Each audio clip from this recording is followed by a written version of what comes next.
Eh bien, bonjour à tous et bienvenue dans ce nouvel épisode de podcast. Aujourd'hui, on interview Lola qui va nous partager son histoire avec Jésus, comment est-ce qu'elle a rencontré le Seigneur Jésus-Christ. Je ne connais rien ou très peu de choses de son histoire, donc je vais découvrir en même temps que vous. Vous êtes sur le podcast chrétien, donc on parle ici de foi chrétienne et de développement de soi dans la joie et dans la bienveillance. Épisode de podcast chaque dimanche à 15 heures. Donc voilà, je pense que j'ai à peu près tout dit. Lola, je te laisse te présenter. Qui es-tu? Qu'est-ce que tu fais dans la vie? Etc., etc. Ok, Et après, je te poserai des questions sur ton histoire. ok. Bonjour, je me présente, je m'appelle Lola, j'ai 14 ans. Je suis chrétienne et pratiquante depuis maintenant bientôt 2 ans. Ma famille, elle est chrétienne mais non pratiquante. On va dire que ça s'est un peu perdu. Ça s'est perdu au fur et à mesure des années et donc de la génération. Je vais être au lycée bientôt et j'ai trop hâte. Voilà, j'ai Yes. rien d'autre à dire, je pense. Bah, c'est Donc, parfait. voilà. Donc c'est-à-dire que tu es en troisième, c'est ça? Ouais, et je passe en seconde, donc. Tu vas passer en seconde. À la fin de l'été ou... À la fin de l'été, ouais. Ah, d'accord. Ok, ok. Ouais, donc bientôt le lycée. Ok. Ouais, Euh, donc voilà pour qui es-tu. Moi, je ne suis pas présenté. Bon, moi, je n'ai pas besoin de me présenter. Je me présente à chaque épisode. Constance Essou, je crée du contenu sur les réseaux sociaux, etc. Donc tu as rencontré le Christ il y a 2 ans. ouais. Commençons par le début, je vais te poser des questions pour tirer un petit peu le fil petit à petit. Comment tu étais, quelle était la situation avant du coup que tu rencontres Jésus? Comment tu te sentais? Qu'est-ce qui se passait avant, quoi? Comment c'était avant? Avant, c'était très, très difficile. Faut savoir que je faisais des crises d'angoisse presque tous les soirs. J'étais une fille très, très angoissée. J'avais peur de tout. J'avais pas du tout confiance en moi.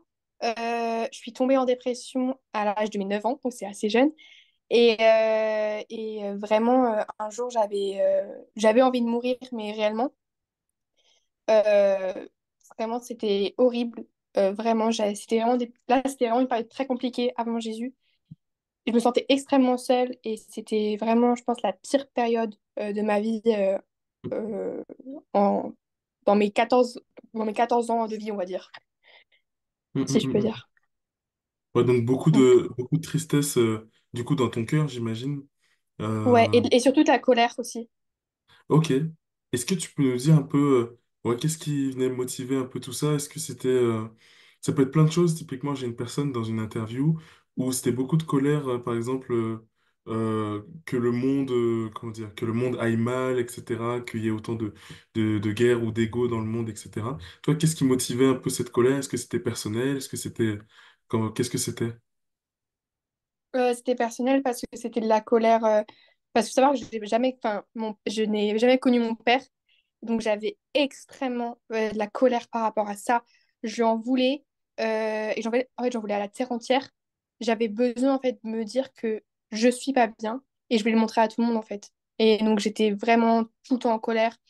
J'en avais marre et je me sentais abandonnée parce que mon père m'avait abandonnée. Ouais, j'étais en colère sur ça et triste. Je pourrais même pas expliquer ma tristesse, en fait. Parce qu'en fait, c'était triste à cause de mon père, triste à cause parce qu'avec ma mère, notre vie, elle n'a pas été toujours aussi simple. Ça a été difficile parce que j'ai aussi vécu des petits trucs au collège qui n'ont pas été simples aussi. Donc, c'est beaucoup de trucs comme ça, mais à cause de mon père, on va dire le plus gros, quoi. Mm, mm, mm. Ok. Et donc, au niveau de la famille, de l'entourage, est-ce que tu allais déjà à l'église à l'époque ou bien c'est quelque chose que tu as vraiment découvert que tu découvert, pardon, après? Le milieu à la maison, c'était quoi? La mère croit en Dieu mais ne pratique pas, c'était comment? Ma mère, faut savoir que je pense, en fait, on parle pas trop de la religion, enfin, je parle pas trop de la religion avec ma mère. C'est encore un sujet assez dur pour moi d'en parler.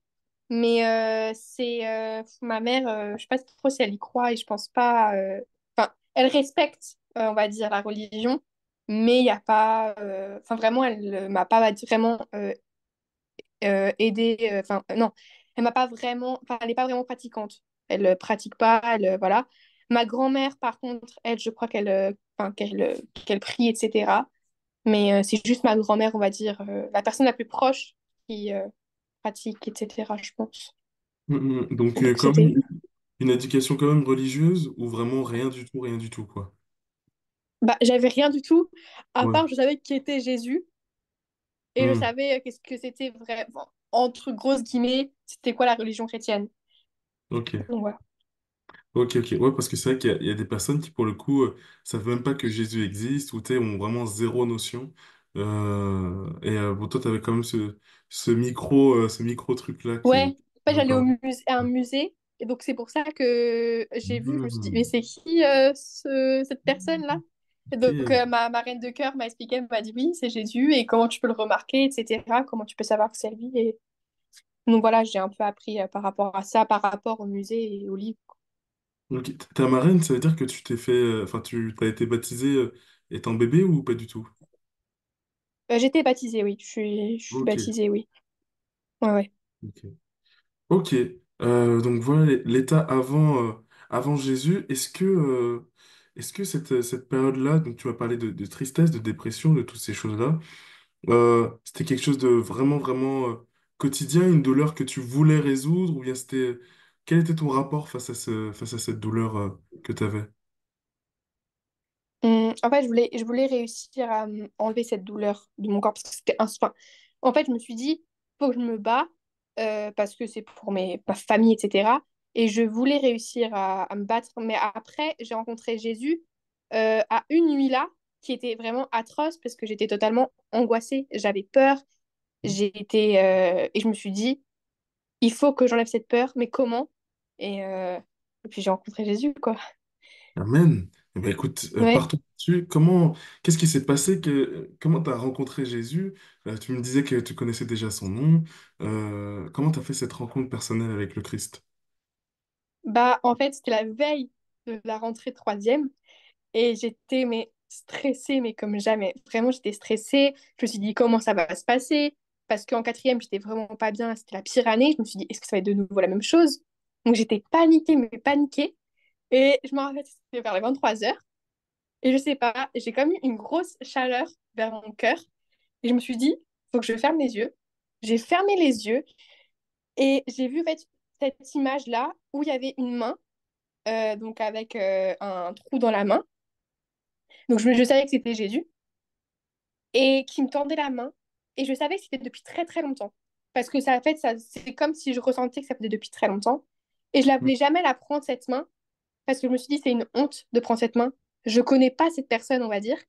Hmm. Et, euh, et alors, ça c'est bien d'en parler.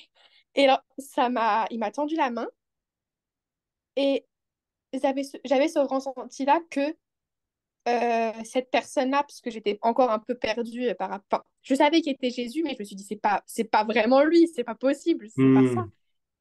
Et j'avais ce ressenti qui me disait, prends ma main, je serai avec toi tout le temps. Et je me suis dit, mais c'est ça en fait.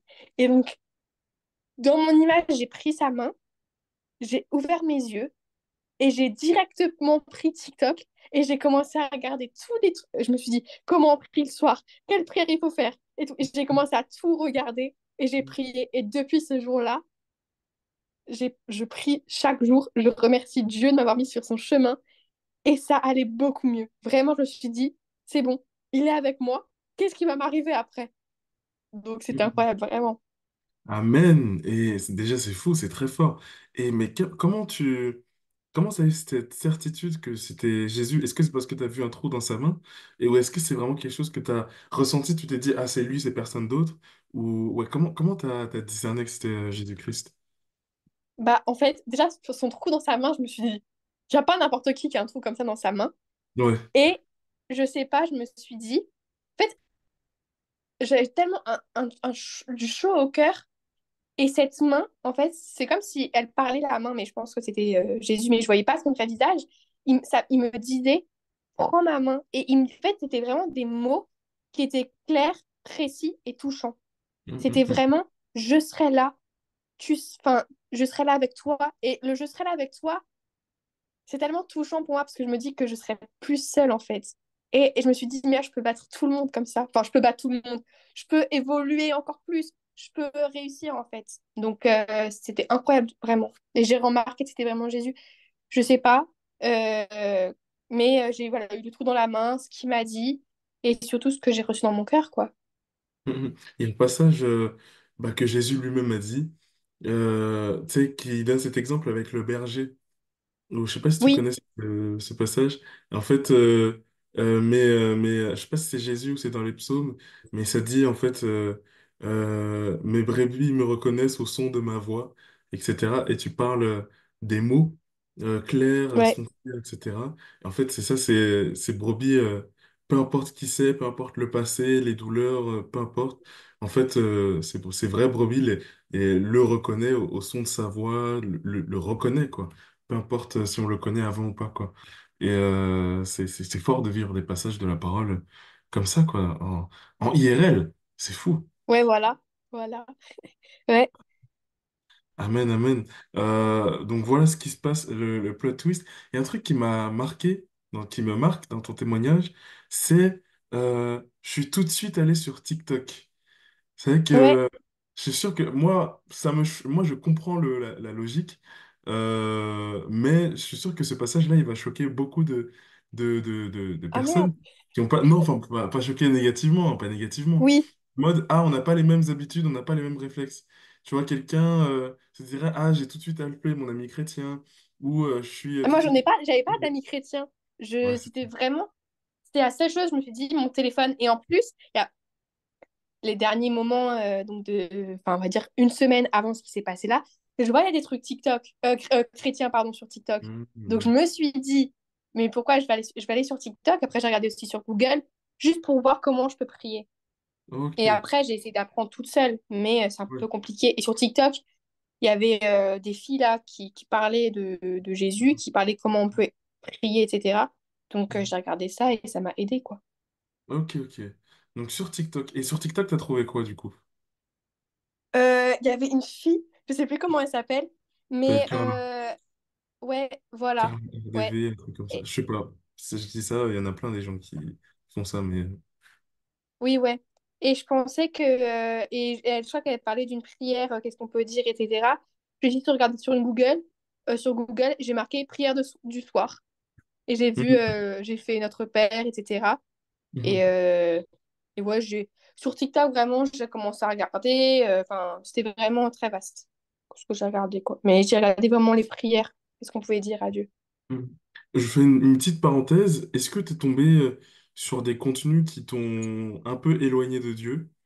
Ou est-ce que tu arrives à discerner un peu tu sais, les vidéos qui sont bonnes à écouter, celles qui sont mauvaises? Parce que c'est vrai qu'il y a beaucoup de choses sur TikTok.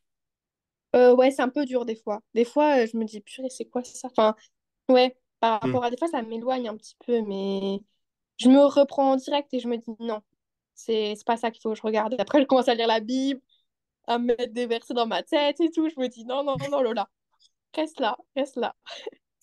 Ah, t'as tellement raison. Mais t'as tellement raison parce que c'est ça, l'évangile, enfin, Jésus, quand il va dans le désert et qu'il est tenté, il répond aux mauvaises tentations, aux mauvais trucs, par la parole de Dieu, par des versets. Car la parole dit, nan, donc je ne ferai pas ça, etc. Et donc, t'as le bon réflexe. Donc, je fais du coup cette petite prévention. Déjà, deux préventions. La première, c'est pour tous les chrétiens qui me regardent et qui hésitent à aller évangéliser sur les réseaux sociaux. Bah, vous voyez que Lola est la preuve que les réseaux sociaux, c'est un lieu où il y a besoin de paroles, où il y a besoin de christianisme, etc. Et c'est ce qui me motive du coup à continuer sur TikTok.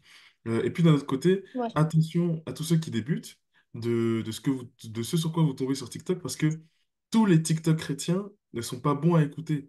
Il y a des personnes qui soit vont être bien intentionnées, mais vont pas être formées et donc en fait vont faire des approximations ou vont dire des choses fausses parce qu'elles pensent que, mais en fait elles n'ont pas pris le temps de vérifier l'information.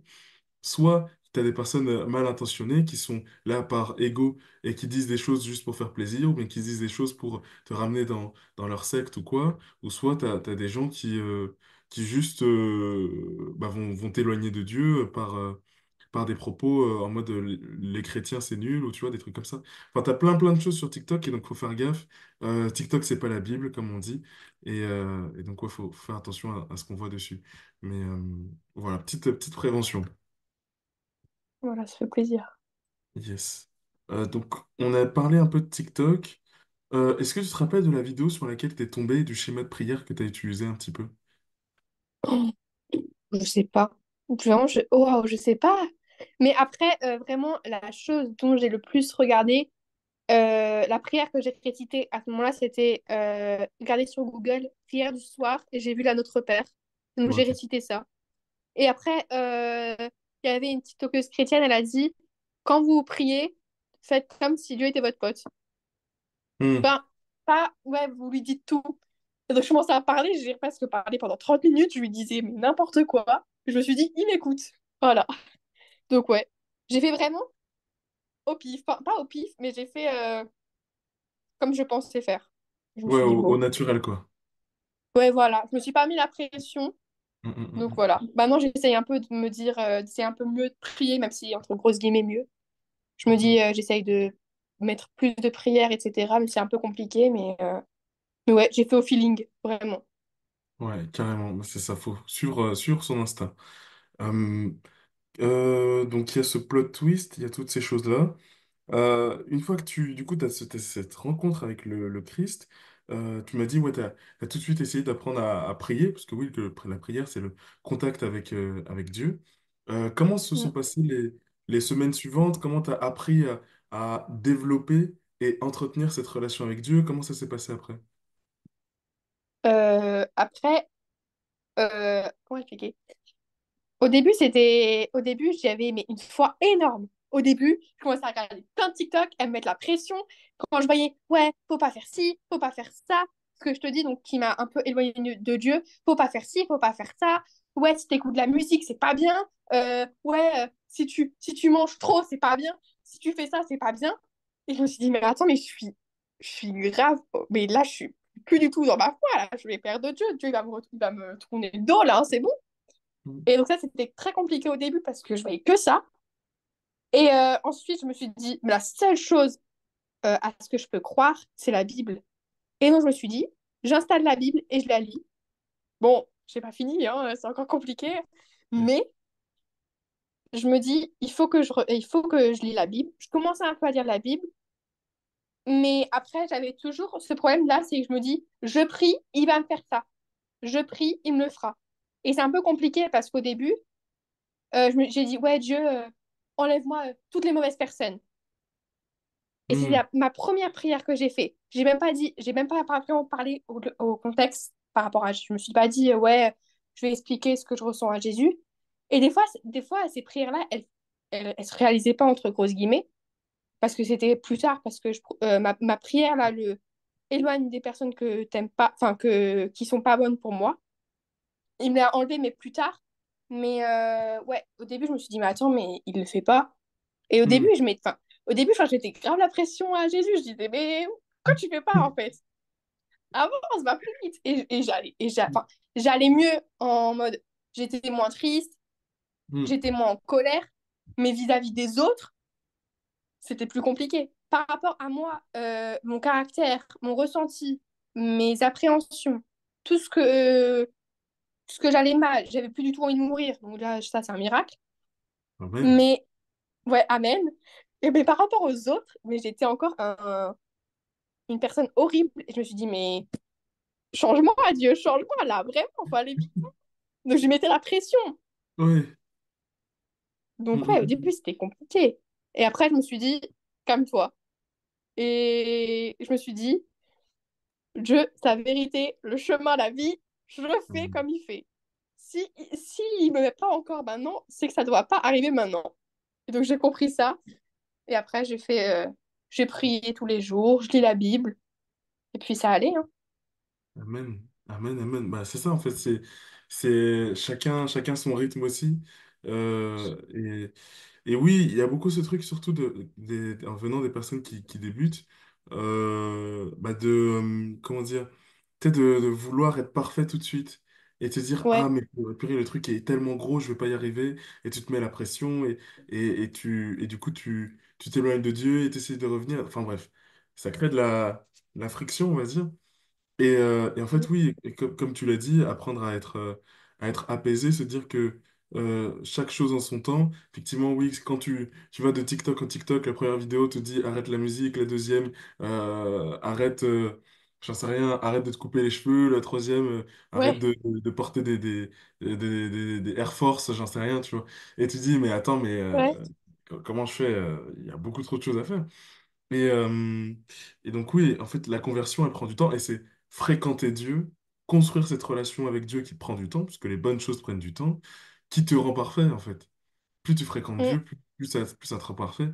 Et comme tu as dit, c'est chill, pas se mettre de pression. Ouais, c'est sûr que ouais, c'est le plus important. ouais, ça me mettait la pression. J'ai dit, mais je suis pas parfaite là, regarde les autres comparé à TikTok. Eux, ils font tout Oui, c'est ça. parfait, ils font tout. Et moi, Mhm. mais je suis rien. Je me dis, mais Dieu, il va retourner chez les Mhm. gens parfaits, hein, il va m'oublier, hein, c'est bon. Après, je me suis dit, non, non, non. Non, mais ouais, c'est ça. Surtout la comparaison aux autres quand tu débutes et tu vois, tu sais, les chrétiens, c'est assis dans leur foi, sur d'eux, t'as l'impression qu'ils ont aucun Ouais, problème, aucune tentation, ils surlignent leur Bible, ils ont tous les stabilos qu'il faut. Tu dis ça, ils ont ouais, tous les trucs et ouais, tout. vraiment, ils font Ouais. tout ça. Je me dis, mais attends, Moi, j'ai pas de stabilo, franchement, donc, donc je sais pas si je suis un ça bon me chrétien. rassure, ça me rassure. Mais, mais non, non, faut pas se comparer, faut pas comparer sa foi. C'est comme comparer un vélo et, je sais rien, du pudding. Ça se compare Ouais, pas, c'est pas comparable. C'est ouais, deux, chacun sa foi, c'est très personnel.